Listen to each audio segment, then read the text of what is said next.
Hey guys, as you will see in the video today, I have started to use the new gimbal.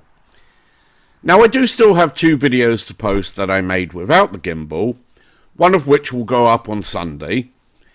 The other, however, is a New York City history video, and that one requires a lot of narration and editing. So I can't say for sure when that one will go up, but as the story is more important than the video is itself, it won't matter when that one goes up. It won't really ruin the continuity of my videos moving forward. Now I have noticed one small problem with the gimbal, or more to the point, a problem that I have with holding it. In fact, I even watched a few videos from other people to see if they also had the problem as well. And I was surprised to see that they actually do, and they might not even know it. The problem that I have is that the camera, when it is on the gimbal, leans slightly to the left. It might be a bit hard to notice in this video, because I am deliberately pointing the camera to the left to capture the street art anyway. But even when I am pointing the camera straight, then it still leans to the left. Like I said, I watched the videos from other people, and they also encounter this issue, though perhaps to a slightly lesser degree. The problem is easily fixed. I just have to remember to hold the gimbal a fraction off center.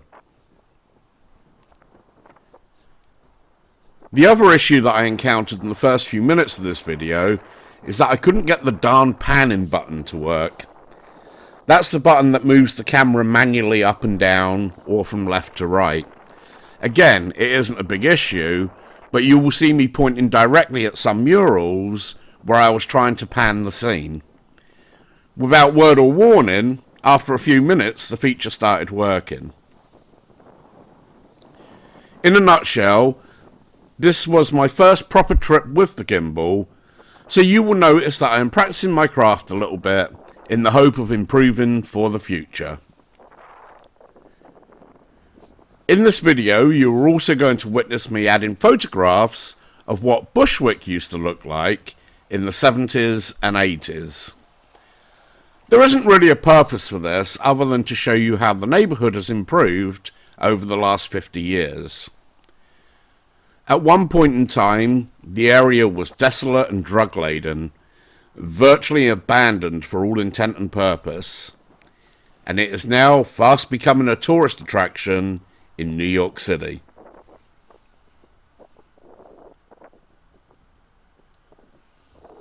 The Bushwick Collective is the brainchild of local resident Joe Ficalora, and it began in earnest in 2013, though the first murals appeared in 2011. Joe's father was murdered in 1991 outside of a local subway station, and his mother died in 2011. For anyone who has ever lost anyone, you can understand the desire to create a project to refocus your thoughts and energies. In fact, you could quite easily say that this channel right here is also the result of family loss. Having lost both my parents and my younger brother, in 2018 I also lost my older brother as well. So with no family members remaining, I needed to create something to give me a purpose to move forward with. Hence the creation of Richard Arthur New York City Stories. In Joe's case, his purpose was to revitalize the neighborhood of Bushwick. The neighborhood had long been a working-class industrial neighborhood, but after the war, the factories began to close and move away elsewhere. And by 1970, the area had become a no-man's land of empty buildings, vacant lots, as well as a major drug venue. During the 1970s, 1980s, and 1990s, Bushwick was one of the most dangerous places in New York. Knickerbocker Avenue, which is one of the main streets in the neighborhood, was known as the Well. This was due to the never-ending supply of drugs that could be purchased on that street. I moved into the vicinity in 1996, and while it was still known that Bushwick was a place to avoid, by that time it had already started to turn the corner. During the blackout of 1977 in New York City, Bushwick suffered some of the most devastating damage of any neighborhood in New York. The area of Broadway was particularly hard hit, with 27 stores being looted and burned, as well as virtually every other store and building damaged to varying degrees.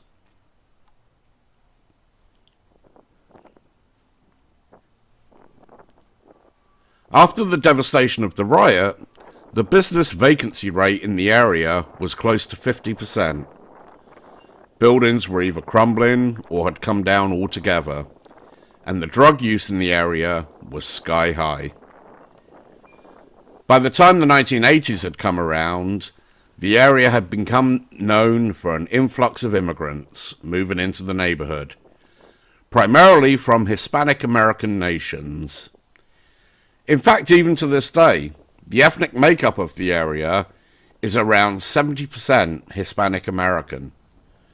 At the start of the 21st century, with crime rates in New York City as a whole reducing year after year, and higher real estate prices in other neighborhoods, Bushwick became attractive to young artists and working professionals looking for a cheaper place to live. So even before the Bushwick Collective began, the framework for it was already lining up with artists moving into the area.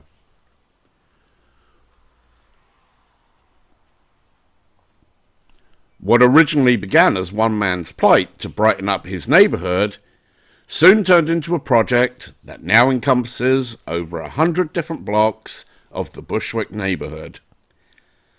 In fact, it even extends to adjoining neighborhoods, especially in East Williamsburg, in which I have already filmed the street art from there in several prior videos. Plus, to a lesser degree, the neighborhoods of Bed-Stuy and Ridgewood, where the borders meet with Bushwick. The best part about all of this is that the street art is forever changing. Artists come literally from all over the world. That isn't just lip service. They genuinely come from all over the globe to leave their art in Bushwick. If street art is your thing, you will see the work of many famous artists in Bushwick. Some pieces remain for a year, others can last up to 5 years. The art represents various cultural backgrounds, as well as art with a local flavour. For example, you will find many murals of the musical artist, the notorious B.I.G., Biggie Smalls. In this video alone, we see 2 portraits of Biggie.